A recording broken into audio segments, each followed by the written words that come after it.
This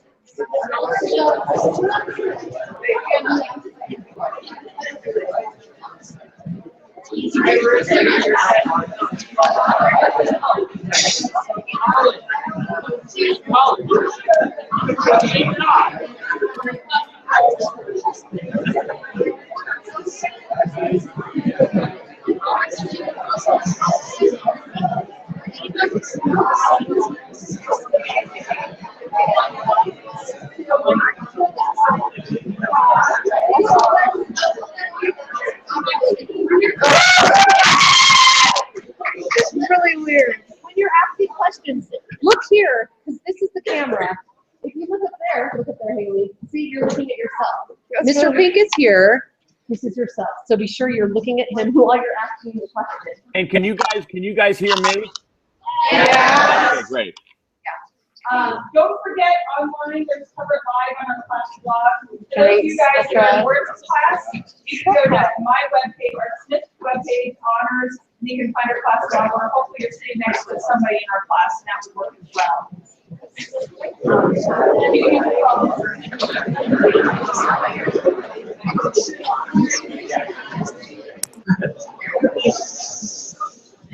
Wait, so blog? What? Yeah. No.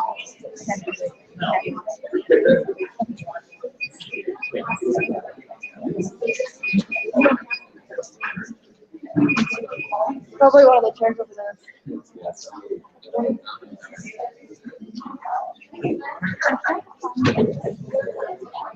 It's over there. He was. He definitely is.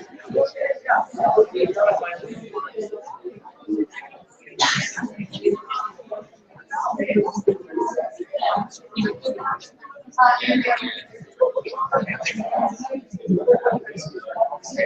right, so ladies and gentlemen, if I could have your attention, please. We're going to start right now. Good morning. Hi, good morning. Thanks for talking with us. Sure thing. Hey, give me 1 second. Just give me 1 second. Sorry.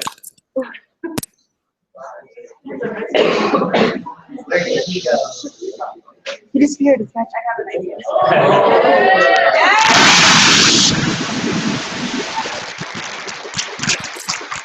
Sorry about that. I forgot. Okay, go ahead. So I'm Haley, and my question for you is: in a world with so many aspects of life, how did you decide which elements were the most important for a person to grow and expand on? In what? Give me the context here in terms of. Well. Well, in A Whole New Mind, you talked about how things like. Okay. So it's how those 6 things came to be, not the causes. Okay, that's what I wanted to check out. Well, I did it a couple of ways. I'll tell you how I did it. So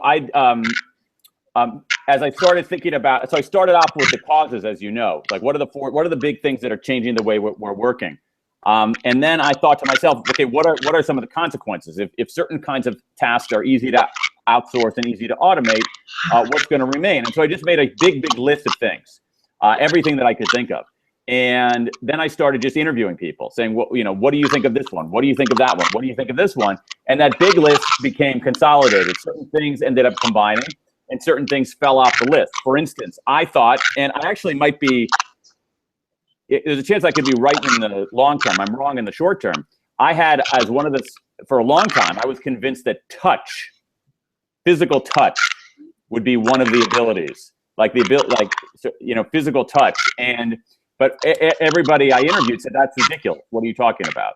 And eventually that fell off the list. So it was just really basically starting with a big list of things that just occurred to me, and then just kind of testing them over and over and over again. Sounds cool. That was cool. Yeah. I mean, I don't know if the outcome was cool, but the process was cool. Thank you. Sure.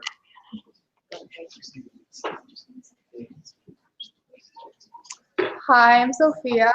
Hi, Sophia. So I found it really interesting that in your book you tried to inform readers about how right-brainers would sort of gain dominance in society. Yep. It was written in a very left-brain style. Yeah. So I was wondering if this was like a purposeful stylistic choice and how you think it impacted the overall message. That's a good question. At some level, yes and no. The no is basically, that's generally how I approach things. I approach things in a very kind of logical, linear sort of way. That's what I'm reasonably good at. I'm less good at the other stuff. So that's the no part of the yes and no. The yes part is exactly as you guessed, or sort of, well, it seems to be as you would sort of implicit in your question, which is that, yeah, I got to convince people. And the people I need to convince are the people who tend to see the world and people who tend to see the world and reason and understand the world in that kind of logical, linear way. So I have to make a very strong evidence-based argument to them in order for the whole thing to be credible. For A, to be credible, and B, to be convincing. If I did a poem or an interpretive dance to try to make this point, some people might think it's all groovy and nice, but the people who you really need to convince are going to dismiss it. Mm-hmm. Yeah. Thank you. Thank you. Sure. Hi, I'm Jacob, and I kind of have a lot of questions, so bear with me through this. All right, Jacob. I don't have a lot of answers, but I'll help you. I'll do what I can. How did your research for this book change you? Did you alter your lifestyle? Can we take them one by one? Yeah. Okay. How did your research for this How book? many do you have, Jacob? 5. Well, actually, I'm doing this for someone else, but. That's cool. Okay, we'll just take them. That's good. There's no way I can keep 5 questions in my head. So we'll just take them. We'll take them one by one. Go. How did your research for this book change you? Okay. A lot of ways. I mean, I think that. I mean, all of you guys are writers. I think that anytime you write anything, it changes you in some small way. And when you take a big project like this, it absolutely changes you. It changes how you see so I think anytime you take a topic, you write about it, you are changed in some small way. I think that's one of the great things about writing. Whether you're doing it as an adult professional or whether you're doing it as a student in, Ms. Smith's classroom, I think writing changes you. Now, on the specifics of that, I would say that the way it changed me the most is that, I guess there are 2 ways it changed me the most. One of them was, I'm going to feel like an idiot for saying this. I never really understood empathy. It never really was anything I kind of thought about. And I mean, that's stupid, but it helped me actually understand empathy a little bit better and maybe become a tiny bit more empathetic. I think the biggest effect that it had is that it literally changed the way that I see the world. When like taking a drawing class that I've never done before, thinking about the visual aspect of design, kind of opened my eyes to how the world actually looks, how things fit together, the proportions between things, as I mentioned in the book, the negative space. And so that's how it most deeply changed me. Okay. The next one is, did you alter your lifestyle based on what you learned? If so, how? Did I alter my lifestyle? Let's see. Well, I think tied to the part of that first question, yeah, I think it did. Actually, I became, after that book, much, much more interested in visual art than I ever was, to the point where I now regularly go to art museums, which is something I did sort of intermittently and sometimes grudgingly before that. So I think that's one thing. And then on the empathy thing, I think I just become more, I've become more conscious of it. It's kind of pathetic in a way that I had to understand empathy by sort of reaching to a logical conclusion that empathy is important. But I do think it's made me ever so slightly more empathetic. It could be that age is just making me more empathetic too. So it's hard to say. Yeah. My last 2 is, who was the most interesting person you met while doing research, and what impact did they have on you? Well, it's interesting. I find anybody who made it into the book, I found interesting, because there are a lot of people who didn't make it in there. There are a lot of people who I would interview and I'd be like, okay,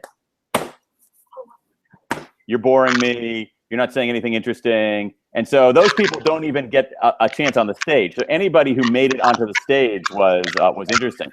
I think that in some ways, the most interesting kind of reporting moment for me was going to a laughter club outside of Mumbai. Because you simply being in that kind of setting, which is so different from my day-to-day experience here in the States. I think that would probably be the one. Okay. Well, that's all. Thank you. Thanks, Jacob.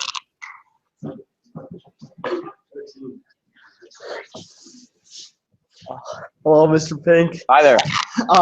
So I have a couple questions. Jacket? Portland Timbers. Soccer. Yeah, soccer. Yeah. But I had Does Denver have an MLS team? yeah. So why aren't you They're not very good. I mean, Oh, they're not very good. Okay. yeah, they're not very good at all. Okay. I was wondering about your travel along the way of writing A Whole New Mind. Yeah. And I was wondering if the left and right brain concept was different in other nations, and if some places were like more one way than the other. Well, that's actually really good. That's a really, really good question.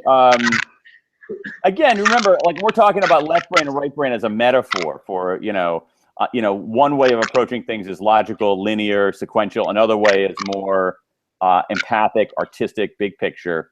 And I mean, I think you see I think fundamentally human beings reason and understand the world, make sense of the world in both ways. I think it's part of what it is to be human. So, but I do think that there are national cultural differences. I'll give you one, and on that, I'd rather go with what the research says rather than my superficial impression. So let me give you an example of this. There's some great research from a guy named Richard Nisbet at the University of Michigan. And so here's what he did. We'll do a little. Can we do a little? Will you participate? We're going to do a little experiment here. You and I. Okay, you ready? It's easy. Don't worry. Okay. All right. Okay, here we go. I got to draw you a picture though. All right. It's a bad picture. Hang on a second here. It's a kind of a pathetic picture, but you'll get the idea here in a moment. Okay, now this is really bad, but take a look. Can you see that? Yes. Yeah. Okay, that's an aquarium. Imagine I'm showing you a photograph of an aquarium. You with me? This is not a trick. Okay, I'm not going to embarrass you or anything. Totally. It's just totally like, okay. So it's going to get to your question though, because it's a very, very important question. And there's actually a lot of research on this. And I think it actually turns out to be really, really interesting. So I'm going to show you, so imagine this is a photograph of an aquarium. All right. With me? Yep. Okay, so I say to you, what do you see? A fish and some other fishes and some lines. Great. Okay, those are plants. So that's exactly right. So typically, this is very helpful. So typically, what will happen when you imagine this is a lot better, like more realistic. So what Nisbet's research shows is that when you show typically a Westerner, an American, this kind of setting where there is an aquarium. Now, I already told you it was an aquarium, so that kind of screwed things up a little bit because obviously you would be able to see it if it were a photograph. But typically what Americans do is that the first thing and the main thing they describe is that giant fish in the center, just as you did, all right? And that's what I would do. That's what I would do. But you show this image in Asia, particularly there's a lot of research in Japan. And what people say when they see a photograph of an aquarium that looks kind of like this is they say, what do you see? And they say, I see a setting with a lot of fish and plants and they describe basically the backdrop rather than what's in the foreground. Does that make sense? So Westerners tend to focus on, okay, what's in the foreground? What's right in front of me? What is the text? And Easterners tend to, in general, talk about what's the broader context? What does the whole situation look like? So there are these cultural differences literally in how people perceive the world. And so when a Westerner and an Easterner, in general, according to Nisbet's research, they're looking at the exact same image, but at some level, they see very different things. Mm-hmm. Americans tend to see the center and the foreground. Japanese in general tend to see the context and the background. So, so it's a really interesting question. So if you had been raised in Japan, you might actually, how old are you? 16, 15? So you might, if you had been raised 15 years in Japan, you might have answered that question differently, even though it's the exact same image. So that, I think that goes to your question a little bit. I hope so. Definitely. Thank you. Thanks.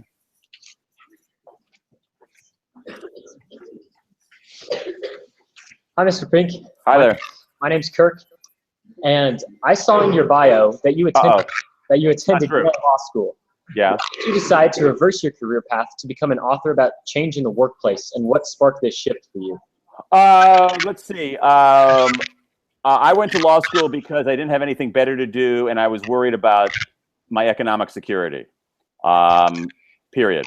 And it turned out when I went there that I didn't like it. I didn't like the idea of practicing law very much, nor was I very good at it. So I had to figure out something else to do with my life. And so I started out doing something with my life. What I started doing with my life was working in politics. And I did that for a while, and I couldn't stand it after a while. And I decided to do something else, and basically realized that what I'm doing now is what I should be doing. And I'll give you, let me try to turn this into at least a modest life lesson, Kirk. So has anyone ever told you, I don't know, we'll ask the whole group there. Raise your hand if someone has told you to follow your passion. Okay. I hate that idea. I'm totally opposed to that. All right. I think it's bad advice. All right. And the reason for that is the following. There are a couple of reasons for that. Is that I think if someone asks me, what's your passion? I freeze. It's like, you got to have a really good answer to that. Right. Like I can't, like if someone says to me, what's your passion? I can't say listening to baseball games on radio. That's not good enough. Right. You got to have a really good answer to that question. And so what happens is that people kind of concoct that answer. And I think it's a very intimidating kind of question. Instead, I think that the question that people should be asking themselves is, what do you actually do? What do you do? And what I found in my life, Kirk, was the following. I was working in politics, very, very demanding jobs.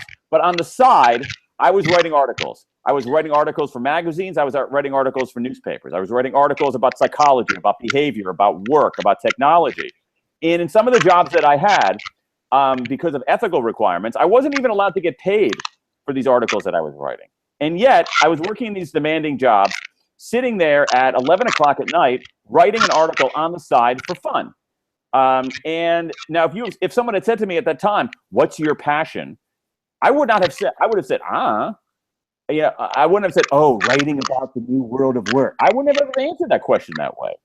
But if you say to yourself, like, what do you do? What do you do when no one's watching? What do you actually care? Like, I think that that's a better question than what's your passion. And basically, it occurred to me, this is at an old age relative to where you guys are. I'm in my 30s, and I basically said, "Oh, this is what I do. This is what I do." But if you were to say to me today, "Is writing your passion?" I would say, "I don't know," because writing is really hard. It's a pain. It's really, really hard. And there are a lot of days that I really don't like it. But I find myself doing it over and over again. Why? Because it's what I do. So I think that's a better question. The other thing about that I don't like about follow your passion is that it's all about you. Or it has nothing to do with, like, what are you going to contribute to the world? What kind of impact are you going to have? What are you going to do for someone else? What kind of impact are you going to make externally? It's all about me. So I think that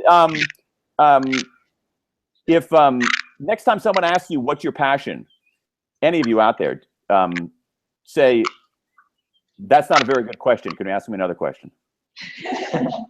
All right. Thank you.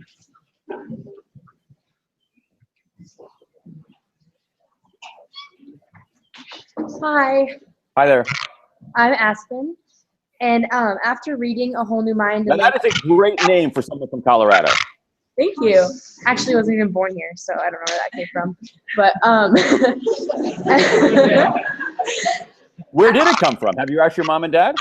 no, I don't really care. I think this would be a great assignment. Ask Ben. Okay, yeah, that's right. Okay, go ahead. After reading A Whole New Mind and learning about your 6 different topics, I found it interesting that social media nowadays is a lot more present in people's lives. Yeah, good point. I was wondering if you were going to write the book today instead, how would social media fit in your book? Good question. How would it fit? I think that it fits in a number of different ways. I mean, for starters, it turns everybody into a kind of a purveyor of images and stories and information and so forth. So I think that's really important. The other thing that's happening in social media in general is it's moving much more toward. I think all of social media is moving, unfortunately for a writer, is moving away from text to much more visual things. You look at the popularity of Instagram versus the popularity of Twitter. Twitter in general is fairly text-based. Instagram is all image-based. Instagram is just crushing Twitter. And so I think it's because, I do think that I would have made, again, to your point, I wrote the book mostly before this stuff had emerged. But I think if you look at the landscape today, it becomes even more of the online has become much less of a text-based medium and more of a image and video-based medium. And I think that's a huge change. It's a huge change. If you look at Facebook, what Facebook is doing, and even where Facebook is actually making its money, Facebook used to make its money from, people at desktop computers, posting written things about their life. Now they're making their money on people posting images and video on mobile devices. And so I think it's a really good point. I actually hadn't thought about it much. So I think it's a big change. Thank you. What do you use? Are you an Instagram person? Am I a what? How about you in your life? How would you? Instagram mostly. So yeah. And in Instagram you post basically just images, right? Yeah. Pictures. There's no status on Instagram, so it's all pictures. Right. And what about Snapchat? Yeah, I use Snapchat too. But that's almost all images too, isn't it? When things that people are posting, they're not writing like little paragraphs or poems. They're saying, "Hey, I'm at a basketball game." Yeah, pretty much. And it's kind of a boring basketball game, so it's not worth putting on Instagram. So I'll put it on Snapchat. Yeah. Okay. Alrighty. Thanks.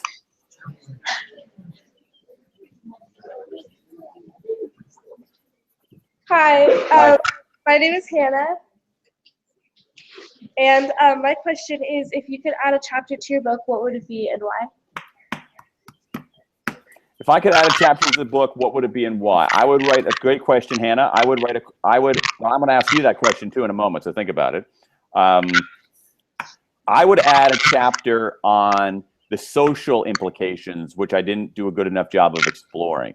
In other words, if you think about the change that's taken place in the last 10 years, you now, especially on automation, you now have the automation of all kinds of work at a more ferocious clip than I imagined, particularly for certain kinds of knowledge work. And I would write a chapter on what does this mean, not for individual fulfillment, not for how companies operate, but what does it mean for society? And are we going to get to this point where we have so many smart machines doing so many things that the only people who are going to be able to survive economically are going to be people who are from privileged backgrounds, who get great educations, and everybody else is going to be left behind. So I would add a chapter on the social implications on this, particularly the risk that many people might be left behind. So what would your recommendation be to add? Not a chapter, add anything. I don't know. Okay, that's cool. What is there anything in there that you didn't like or found boring? And you can tell me the truth. My feelings don't get hurt. I think that I thought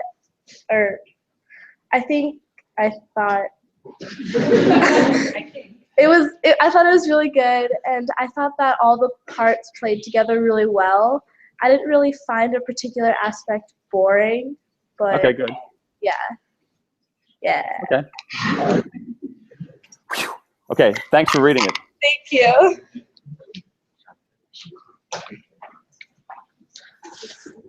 Hello, my name's Emma. Hi. Good morning. Okay, so our schools are more acclimated toward left-brain thinkers. We live in a society where it is dominated by left-brain people, and not to mention these people can be narcissistic and self-absorbed. This means that a challenge to their intelligence could trigger a massive superiority complex, which could further handicap a rise in right-brain thinkers. With all these things working against the growth of right-brain people, how and will there still be a change? Yeah, I mean, it's an interesting question. I'm not sure that people who are more inclined to be left-brainish are more narcissistic. I don't know if I necessarily buy that. I think that the way that I do think that the message might be uneasy for some people. This idea that, and again, let me just take a step back here, Emily, before we start anything. Okay, these left-brain skills, the SAT spreadsheet skills, are still essential. You gotta have them. If you don't have them, you're in a world of, I don't mean you, Emily, but all of us, you're in a world of hurt. So it's not like these like logical, linear, sequential SAT spreadsheet skills don't matter. That's not true. They matter. They matter a lot. They are absolutely necessary. Okay, so I just want to make sure that that's clear. They're absolutely necessary. My argument is that they're not sufficient. And so I think that for people who are intimidated by that, who might have these kind of ferocious, kind of L-directed skills and underdeveloped right-directed skills, I think that the message to them is that it's going to be all right. Because I think that a lot of these abilities, whatever we're talking about, design or story or symphony or empathy or play or meaning, whatever, I think that they're fundamentally human abilities. I think everybody has them. Everybody in this room, no matter whether you love spreadsheets and love SATs or hate them both, everybody in this room has a sense of design. You've made design decisions already in the course of this day. Everybody in this room in the last 24 hours has told a story because that's a native way that people communicate. Everybody in this room over the last month has tried to figure out, okay, why am I here? What's the point of all of this? What is my purpose? People here have demonstrated empathy. And so these are fundamentally human abilities. I just think they've been undervalued. And because they've been undervalued, they haven't been called out of hiding for a lot of people. And I just think we need to emphasize that these are fundamentally human abilities. Everybody has them. And even if you're a ferocious left brain type, you have these other abilities, and chances are you're going to be pretty good at one or two of them. So I think that's how I would do it. But again, I just want to make sure I'm not against these left brain abilities. You got to have them. If you don't have them, it's game over. But if that's all you have, then I think you're going to have some problems. And I think the big difference generationally is that in my generation, if that's all you have, you were going to be fine. You were going to be totally fine. Today, I don't think that's true of your generation. All right, thank you.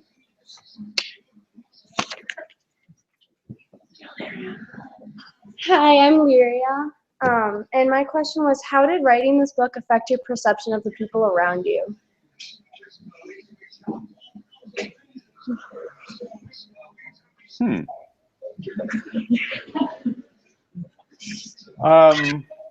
I think if anything, I became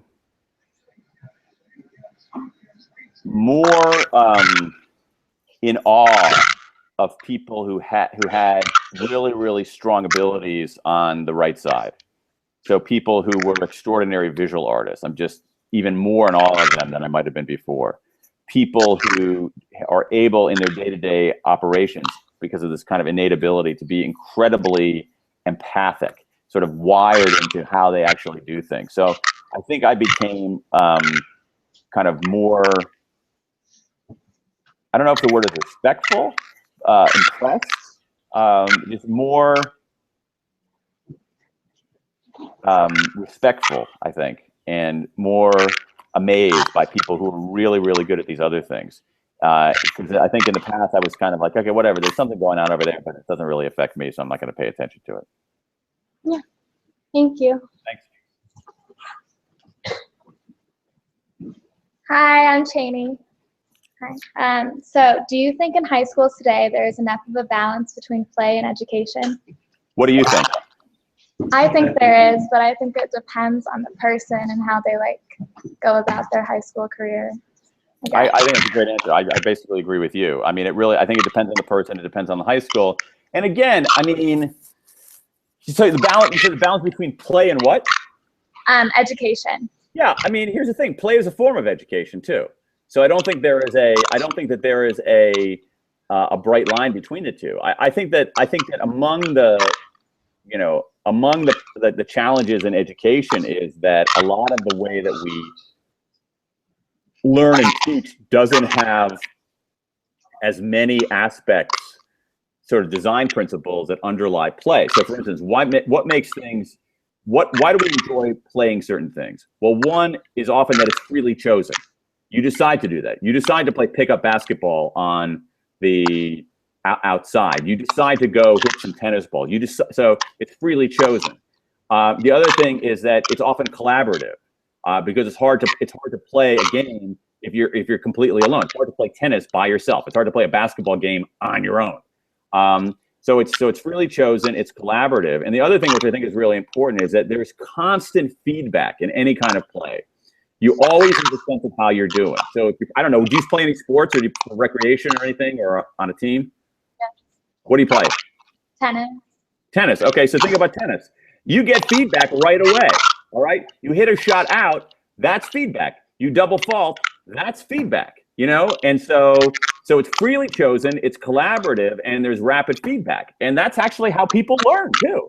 So imagine a math class that had more. Well, your math classes are good. Imagine like a physics class that was freely chosen, more freely chosen. So you say, here's what I want to find out. Here's the thing that I'm really wondering about. All right. You collaborate with someone else to try to figure it out. And your teacher has the role of giving feedback on how you're doing. That becomes, as weird as it sounds, kind of a playful form of feedback, of physics. And so to me, there's not this kind of bright line between this is play and this is education. I think what education can do is take some of the design principles of play and improve education. So that's, but you think the balance is okay? Yes. Okay, that's cool. Yes. Thank you. Okay. Hi, so my name is Hi. Rachel, and my question for you was, when you were in middle and high school, what was your original career choice? Wow. Middle and high school, let's see.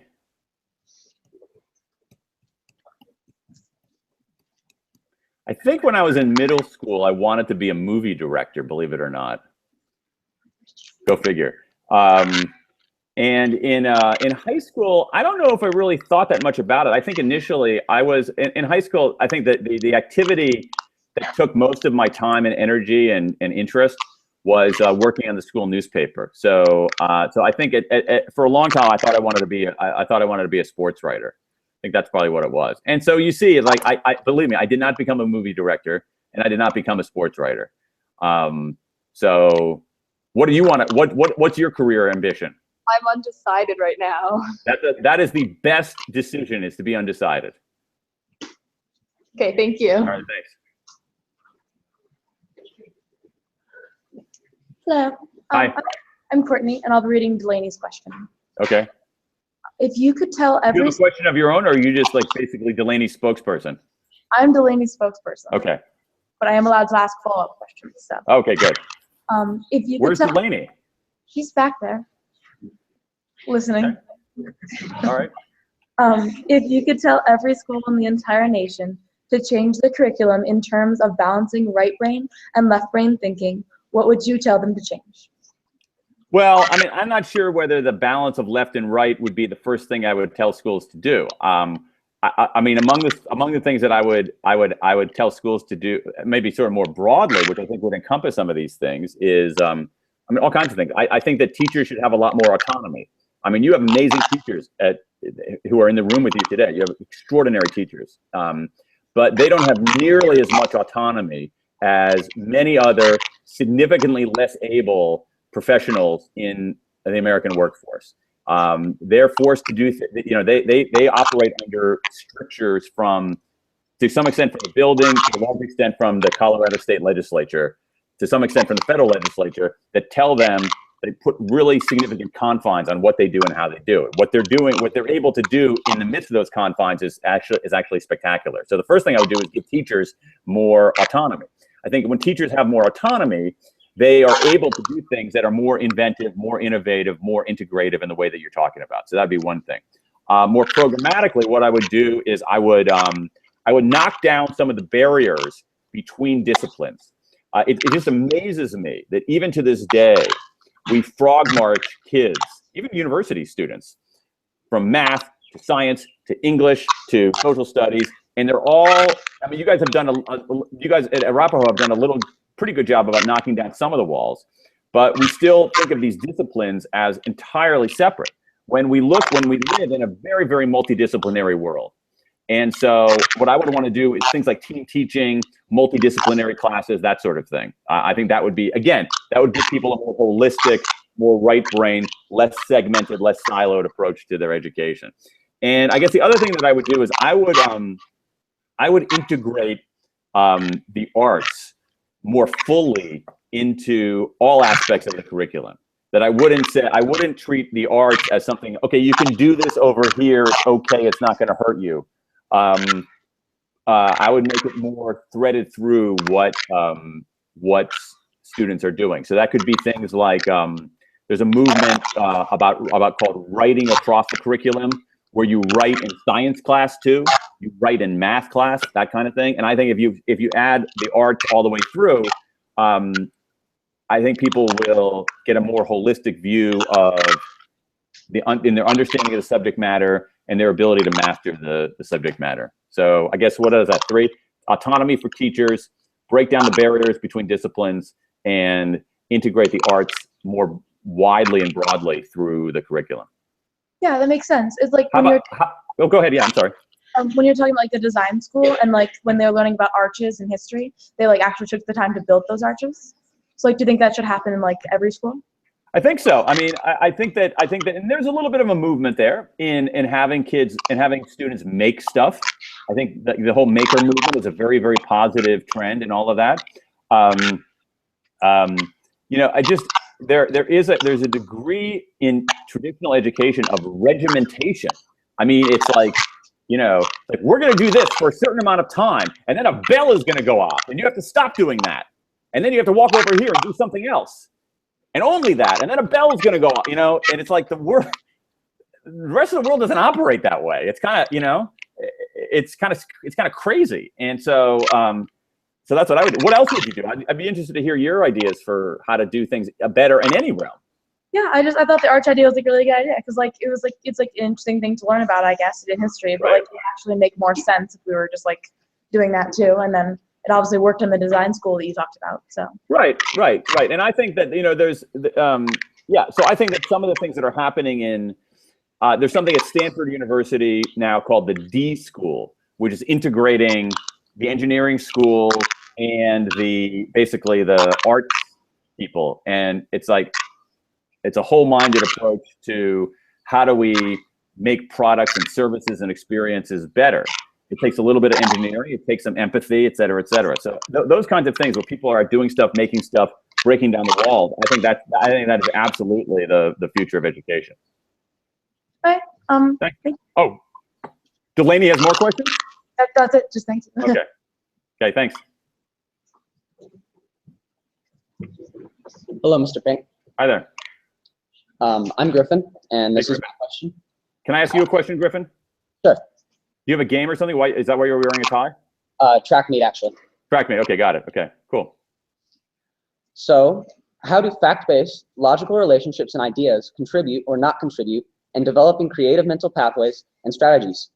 Aren't a person's creative pursuits and ideas a connection of facts and details that develop and interact with each other? Yes. Okay. And the how? Okay. No, you're totally right. This goes to this is a more articulate way of saying what I was saying before, which is that it's not like the logical, linear kinds of abilities don't matter. Of course they matter. They're essential. They're part of it. Let's go back to Courtney or Delaney's question about the arches, okay? It's not a matter of saying, ooh, let's do something really creative. Your arch has to stand up. It has to support the weight. And in order to do that, you have to know something about physics. You have to know something about math. And so, yeah, I agree with you entirely that these kinds of things are, that they're essential. And again, it really goes to what we were talking about before. It's that, you know, the world works together.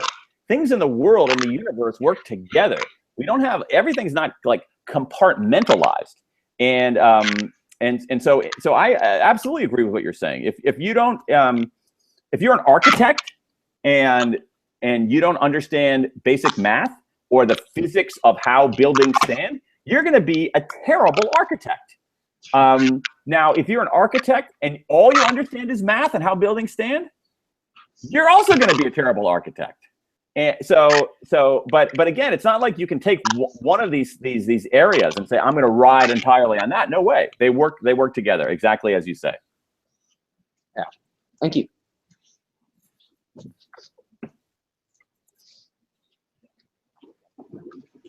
Hello, my name is Graham, and my question was for Bennett Bohannon, who is a engineer at Stanford University and Caltech. He thinks that he can build a computer that functions like a brain. Yeah. How does this affect the automation of both right brain jobs and left brain jobs? Great question. It's a huge, huge issue. Not only that particular project, but all the way around. What's going on right now is more than I expected when I wrote the book. And I mentioned this in answer to somebody's question. Is as Graham is saying, is this headlong effort to create machines. There's a field called machine learning, which you guys might know about, where basically not only does a machine do something. Okay, for instance, you know, if I have like the calculator on my phone. The calculator on my phone is a machine of sorts. All right, it can do adding, subtracting, division, a lot faster than I could, a lot more accurately than I could. But machine learning is basically, not only do the machines do that, but as they get new input, they get better at it all. They get better at figuring stuff out. And so the great example of this is you're probably familiar with is, and I wrote about Big Blue beating Garry Kasparov at chess. But the next iteration of that is Watson, the computer that IBM developed that actually beat the Jeopardy champion.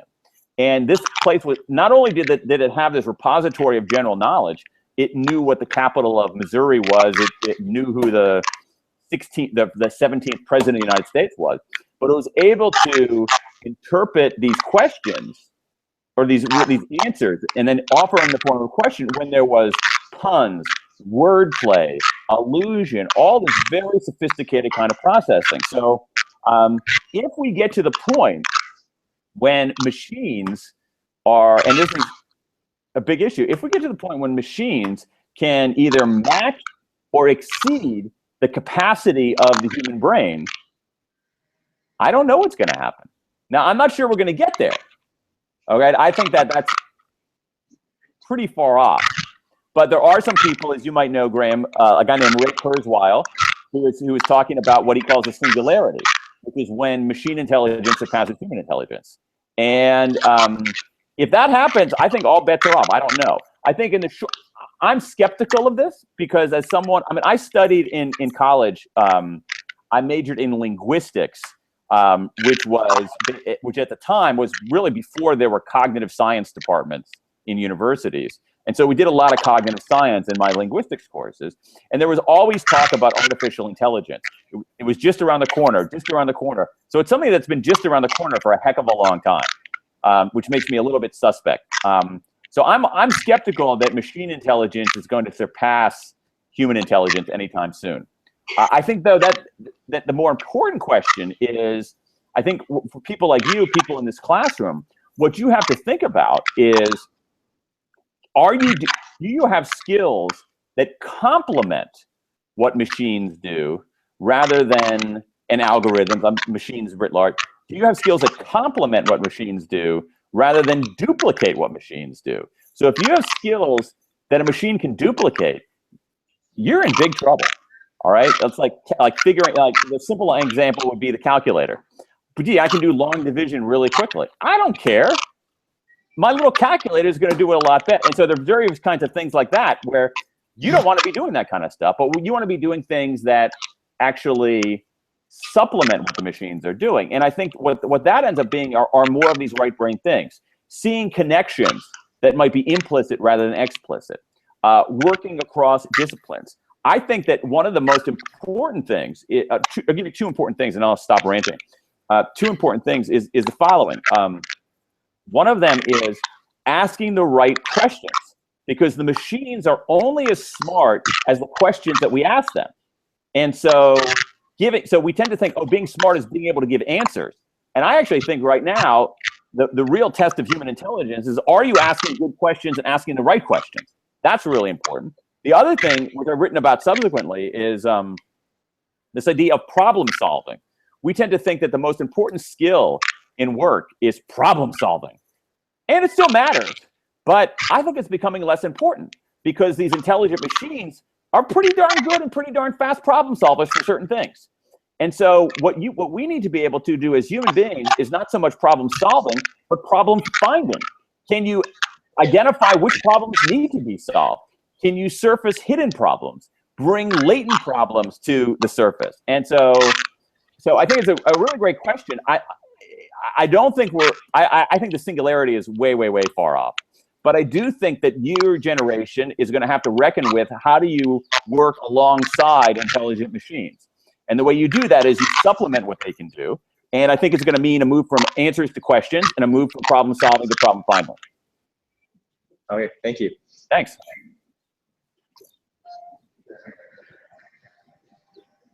Hello, I'm Morgan, and my question was, I know that this book has changed a lot of different people's lives, but how has writing this book affected your life? Well, as I said before, well, first of all, I get to have regular video conferences with your high school, so that's probably the most important thing. The second thing is, as I said before, it's changed the way I look at the world. It's given me a much greater visual acuity now that I've become much more knowledgeable about design and just, I feel like it's almost like getting okay, for instance, I'm very nearsighted, all right? I'm very, very nearsighted. I can't see without glasses or contact lenses. And so to some extent, this book was like another pair of glasses. So my vision went haywire when I was in high school, probably around your age. I went from great vision to like terrible vision. And so I had to get glasses. And so when your vision isn't very good and you have glasses, you're like, oh, wow, this is great. And so to some extent, writing this book was another version of that, where especially in the way that the visual world is configured, it's like another pair of glasses where I say, whoa, this is a pretty interesting world we live in now that I can actually see it. So that's probably the biggest effect that it had on me. Thank you. Thanks.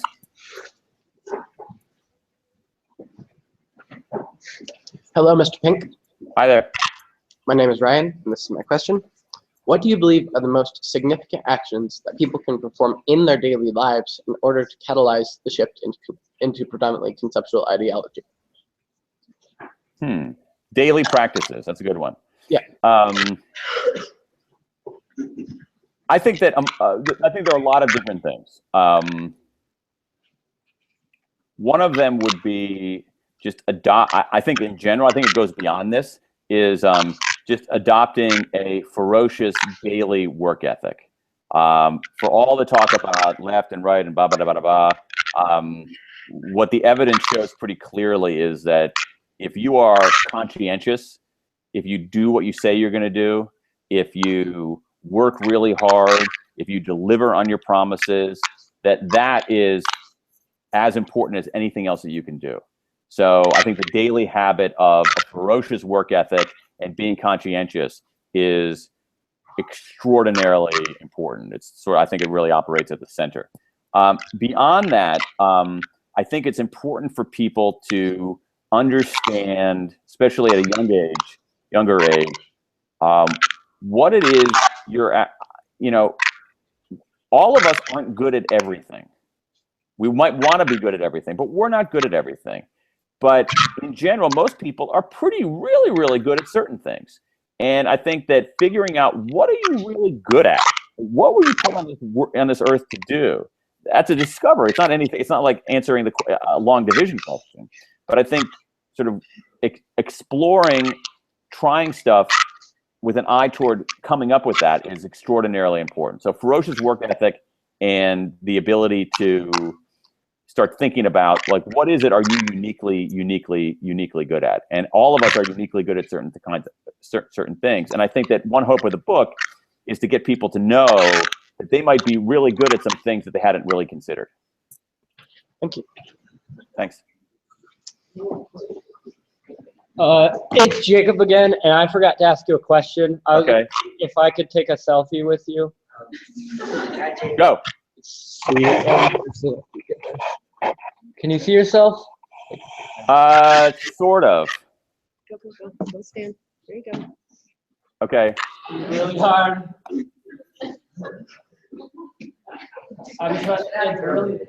It's good. Here, you know what? If you stand there, hold on. Let's take a selfie. There you go. With you. Dan, look this way. Dan, there you go. Look straight, Dan. Hey, let's. There you go. I want my number so you can text it. Can I take a selfie of you taking a selfie?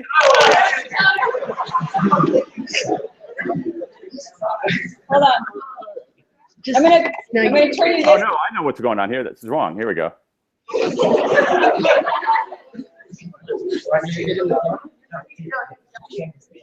So I can take a selfie of you taking a selfie. Yes. We see yourself. All right, I really know what's going on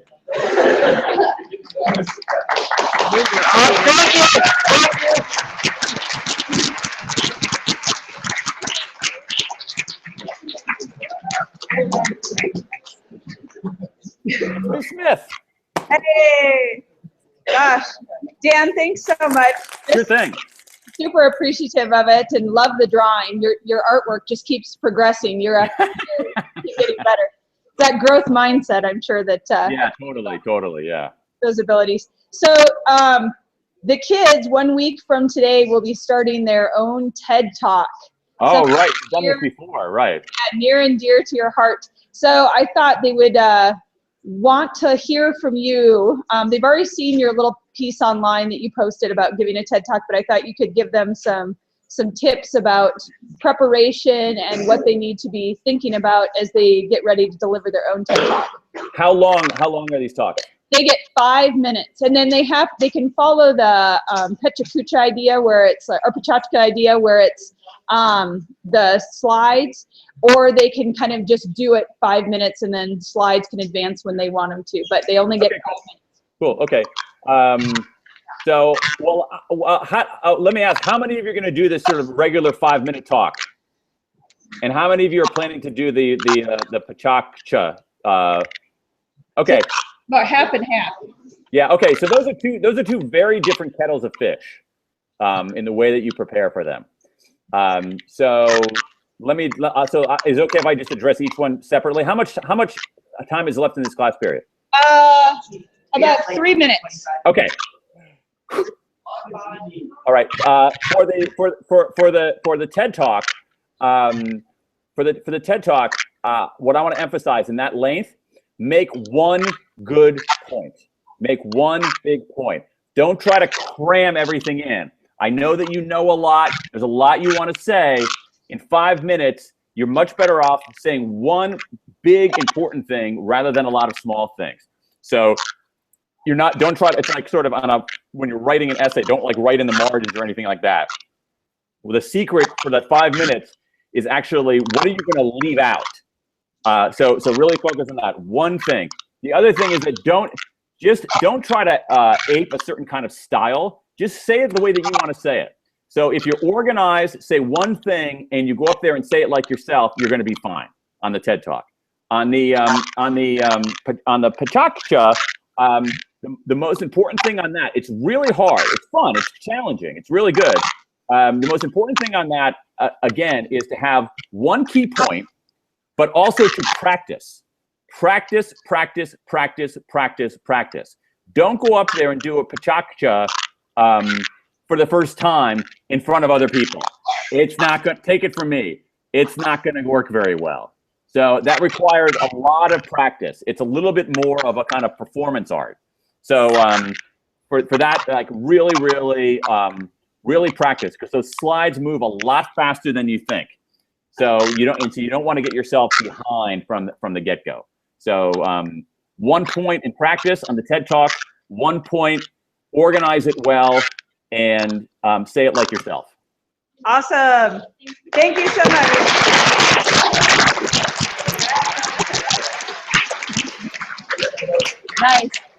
Nice. Well, thank you so much for giving up your time again. My pleasure. It was always fun, guys. Yeah. Bye, Dan. Bye.